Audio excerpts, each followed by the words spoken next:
Good morning. අද අපේ 4 වෙනි දවසේ වගේ අන්තිම දවසේ පැරිස් වල ගත කරේ. ඉතින් ඇන්ටිට අංකල්ට හොඳටම මහන්සි කියලා හොටෙල් එකේ නැවතුණා.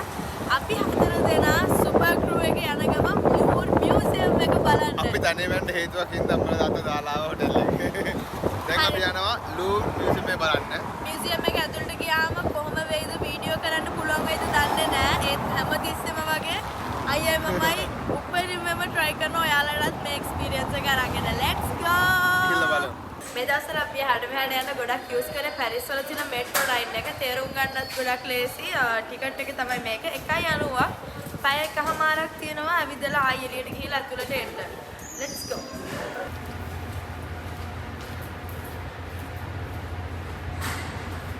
අපි දැන් ඉන්නේ ෂාර්ඩ් ගෝල්. මෙතන ඉඳලා හෝල් 7ක් ගියාම තමයි ලූවර් මියුසියම් එක තියෙන්නේ. ගන්න මෙට්‍රෝ ලයින් එකේ නම්බර් එක නම්බර් 1.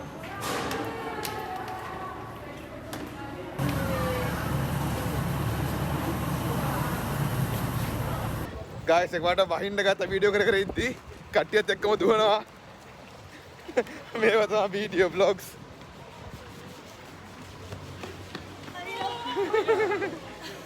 මොකද ඔයාලට කියන්න තියෙන්නේ? ෆ්‍රාන්ස් යන හැම පැත්තම ෆ්‍රාන්ස් යන හැමදාම මෙහෙමයි. එක්කෝ මෙහෙම වැටෙනවා එක්කෝ අයිස් වැටුණා. ඔව් ක්ලයිමේට් එක හරිම අමුතුයි.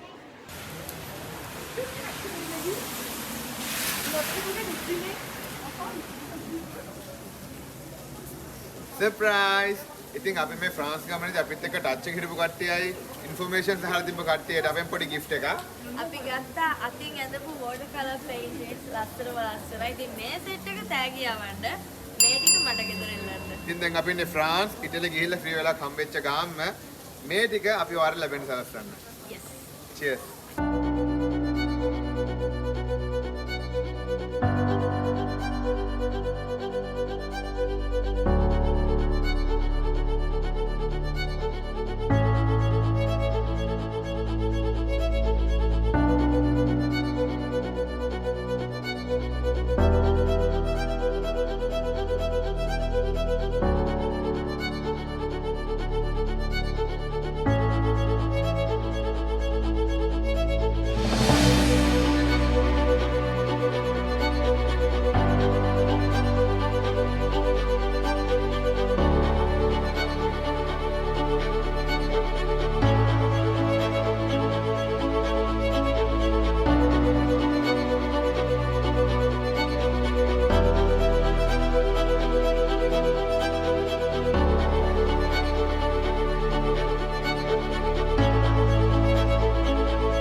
අපි කලින් පාර ෆ්‍රාන්ස් ආපලේ පොරොන්දු වෙනවා ඔයාලට.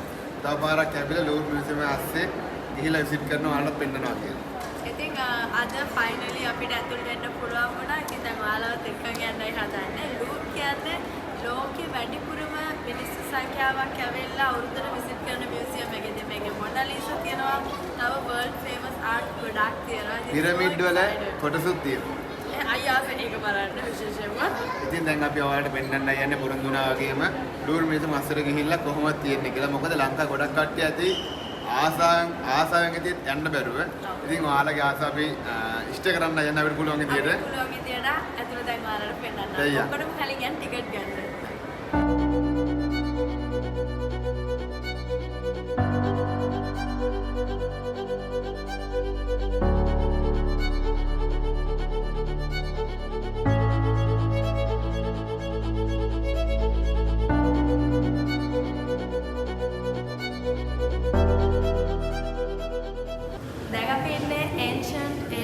ඩෙඩිකේට් කරපු පැත්තේ මේ වටේටම තියෙන රාම්සෙස් 2 කාලේ කරපු ආර්ට් කියන්න බැරි තරම් එක්සයිටඩ්. මොකද ඒ දවස්වල හදපු ගල්වල කරපු නිර්මාණ ඒ කපපු කැපිලි මෙහෙම අපිට අවිලා බලන්න පුළුවන් කියන්නේ.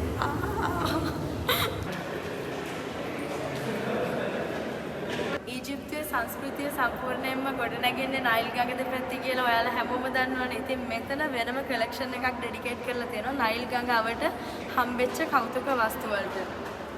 අපි ඇතුළට දැන් ඒක බලන්න.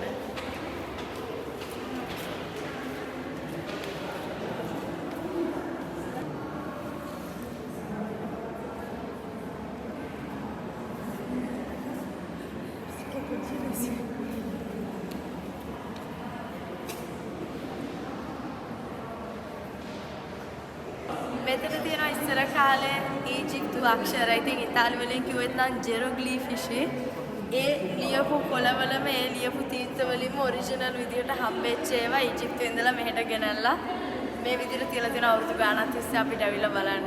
ගොඩක් ආසයි ගොඩක් වාසනාවන්තයි කියලා හිතනවා මේ වගේ වටින දෙයක් ඔයාලත් එක්ක ෂෙයා කරගන්න පුළුවන් වෙන එක. අක්ෂර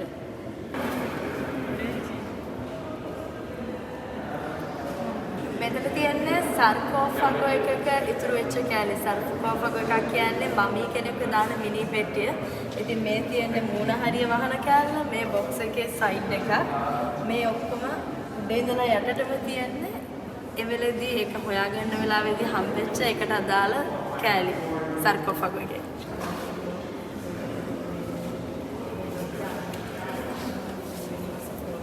කාලෙත් ගෑනු ළමයි ලස්සනට ඉන්න ගොඩක් ආස කරලා තියෙනවා. ඉතින් මේක සම්පූර්ණයෙන්ම ඩෙඩිකේට් කරලා තියෙන මේ කොටස ගෑනු ළමයින්ගේ මේකප් බඩු කොහොමද තිබ්බේ, ජුවලරිස්, ඒ වගේම ඇඳුම්, ඒ ගැන විස්තරයක් මෙතන තියෙනවා. ඒ කාලේ ක්‍රීම්, එතකොට ඇඟේ ගන්න ඔයිල් ಜಾති දාලා තිබ්බ විදිහ මෙන්න මේ පොඩි භාජන වගේ වට. මේ පැත්තෙන් තියෙනවා පොඩි පොඩි සෙන්ට් බෝතල්. ඊට පස්සේ ජුවලරිස් තියෙනවා. දැන් චිරන්තරයි අපිට ඒවා පෙන්වන්න යන්නේ.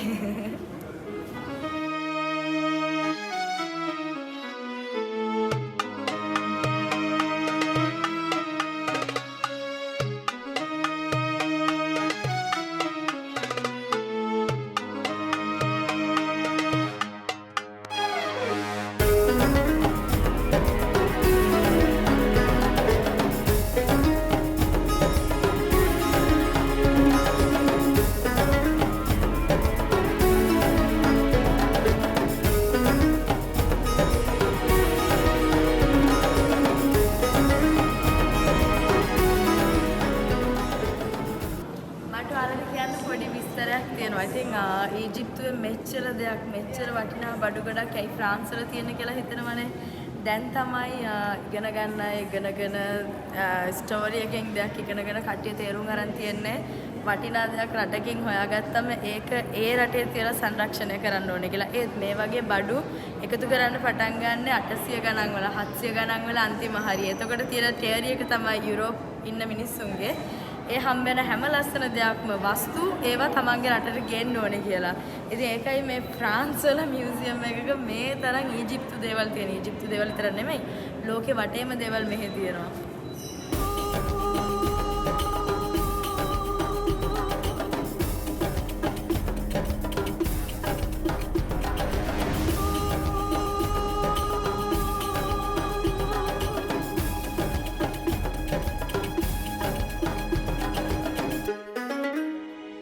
කලින් අපි දැක්කා සර්කෝෆාගෝ එක පොඩි කෑල්ලක් ඉතින් මෙතන මුළු සාලයක්ම තියෙනවා වෙන් කරලා අන්සන් ඊජිප්ට් වල මිනි පෙට්ටි වලට මමී දාලා තියෙන්නේ මෙන්න මේවා ඇතුළේ තමයි. ලස්සන ඇස් දෙකට ඔරිජිනල් ඒවා දකින්න පුළුවන් වෙච්ච එක ලොකු ආසනාවක්.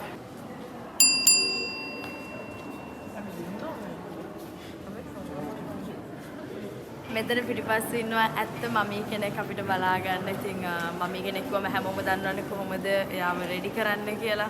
ඇඟේ අවයව අයින් කරලා මමීගේ යට තියෙනවා පොඩි භාජන 4ක්. ඔය 4ට තමයි දාන්නේ එකකට පෙනහළු, එකකට හાર્ට් එක, එකකට වකුගඩු, ඒ වගේ අවයව වෙන් කරනවා. ලෙජන්ඩ් එකක් තියෙනවා කියන්නේ මිත්‍යාවක්ද ඇත්ත කතාවක්ද කියලා දන්නේ නැහැ.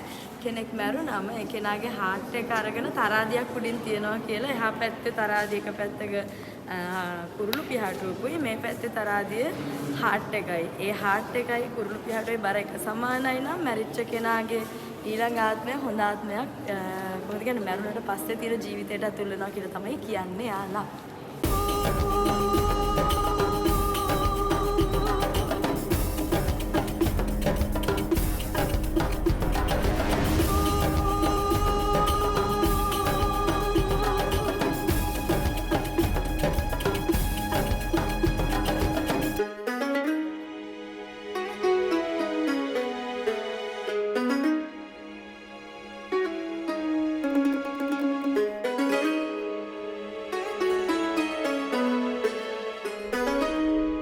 මේ මියුසියම් එක හදලා තියෙන්නේ ඉස්සර කාලේ තිබුණ මාලිගාවක් වගේ ලොකු බිල්ඩින් එකක ඉතින් මියුසියම් එකේ තියෙන ආර්ට් වලට අමතරව මේ බිල්ඩින් එකත් ආර්ට් එකක්. ඉතින් දැන් ඔයගොල්ලන්ට තව ඉස්සරහට බලාගෙන පුළුවන් සම්පූර්ණ රත්තරන් වලින් පාට කරපු සුපර් ලක්ෂරි කොරිඩෝර් එකක් තියෙනවා. එතනින් අස්සට ගියාම තියෙනවා මොනාලිසා.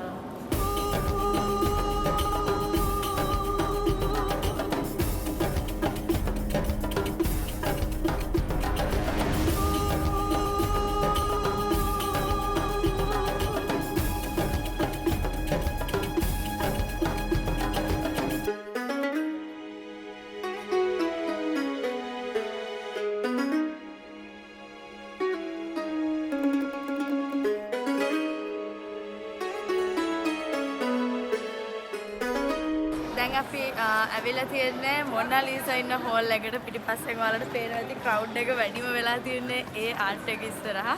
ඉතින් ගොඩක් කට්ටිය ලූවර් වලට එන්නේ පැරිස් වලට එන්නේ මොනාලිසා බලන්න. මොකද ඒක වර්ල්ඩ් ෆේමස් ඩා වින්චිගේ ආර්ට් එකක්.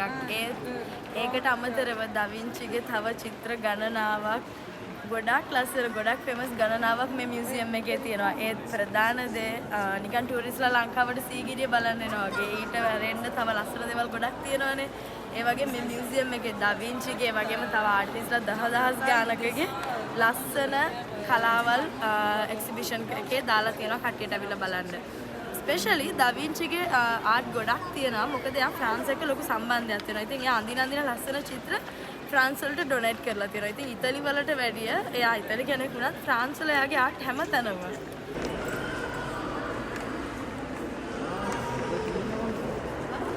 Ta-da! Okay guys, we are super excited because finally Mona Lisa ඉස්සරහට අවිලා තියෙන්නේ. නියන් Mona Lisa. නෑ Mona Lisa.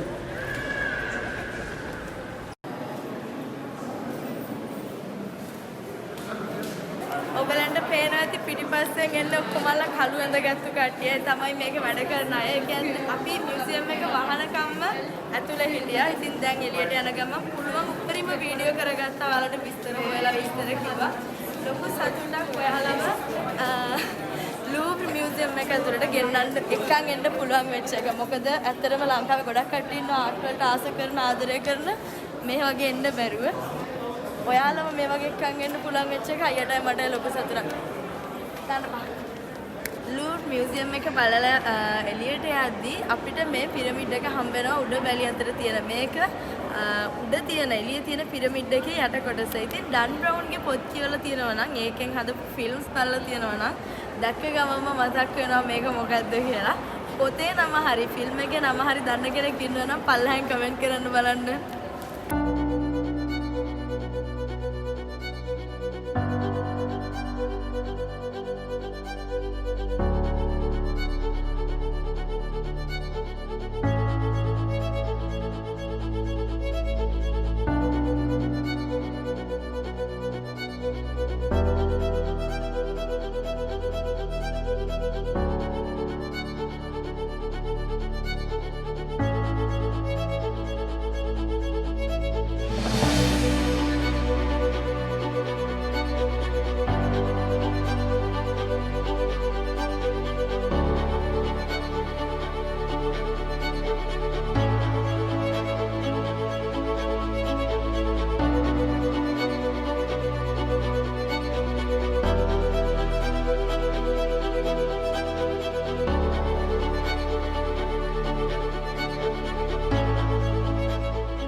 අපි දැන් ඉන්නේ ලෝක ප්‍රසිද්ධ ඒෆල් ටවර් එක ඉස්සරහා. ඉතින් 1889 එක්ස්පෝ එක්සිබිෂන් එක වෙනුවෙන් ස්පෙෂලි හදපු ඒෆල් ටවර් එක අදටත් ෆ්‍රාන්ස් වල තියෙන වැදගත්ම ටුවරිස්ට්ලාගේ මීටින් පොයින්ට් එක. රට රටවල වලින් එන්නේ විශේෂයෙන්ම මේක බලන්න. ඉතින් ගොඩක් කට්ටිය කියනවා ෆ්‍රාන්ස් රොමැන්ටික් කියලා. අයියයි මයි මේ මෙතනට වෙලා ටවර් එකේ රැට ලයිට් පත් වෙනකන් ඉන්නවා. ඔයාලට vlog එකට ලස්සන ෂූට් එකක් ගන්න. ඇත්තටම රොමැන්ටික්. මොකද ඔක්කොම චුට්ටක් ඩාර්ක් වෙලා මේක කපාට ලයිට් පත් වෙනවා. පිටිපස්සේ වයලින් එකක් ගහනවා. ඉතින් අපිත් මේ රොමැන්ටික් ඇට්මොස්ෆියර් එක එන්ජොයි කරන ගමන් ෆින්ගර් ක්‍රොස් කරන් ඉන්නවා ඉක්මනටම ලයිට් දාන්න කියලා. ඔයාලටත් මේකේ ලස්සන පෙන්වන්න. මොකද රැට තමයි අයිෆල් ටවර් එක වැඩිපුරම ලස්සන. තව චුට්ටකින් ඔයාලකට පෙනෙයි ඇයි ඒ කියලා.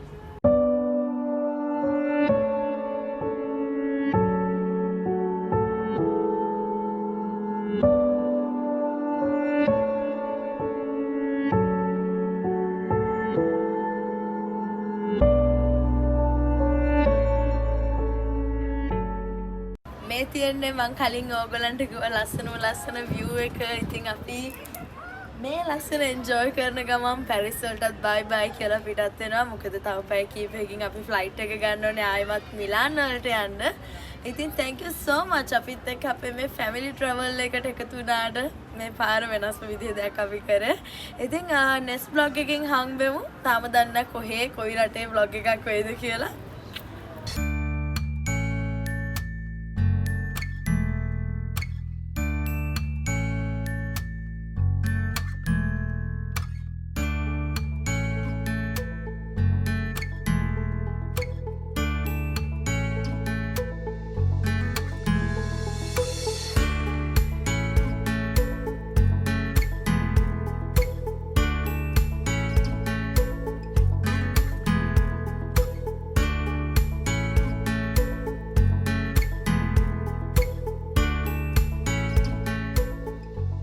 අපි ඩිනර් එක ගන්න කල්පනා කරා අන්තිම දවසේ හින්දා කෙලින්ම ගෙදර ඉඳලාම ඉතින් ඇන්ටි රස පාස්තා එකක් හදලා තියෙනවා ඇන්ටි මාෂි යමු නැත්නම් පස්සේ බරෝගා ගන්න වෙනවා. ඉතින් හොඳට මහන්සි අද දවස් මම ඉඳලා ලූප් ගිහිල්ලා තොරෙෆල් පැත්තේ ගිහිල්ලා අන්තිම ෂූට් ටික අරගෙන ආවා vlog එකට. ඉතින් හෙට උදේ පාන්දර 4ට පිටත් වෙන්න තියලා ගෙදරින්. මොකද ඊට පස්සේ 5යි කාලෙට තව බස් එකක් අරගෙන එයාපෝට් ගිහිල්ලා 8:00ට ෆ්ලයිට් එක ගන්න ඕනේ මිලාන් යන්න. දිග දවසක් තියනවා හෙටත්. ඉතින් දැන් ඔක්කොම කලින් කාලා බෑග් හදලා ඉවර කරලා රෙස්ට් කරන්න ඕනේ. හෙට උදේම පිටත් වෙන්න.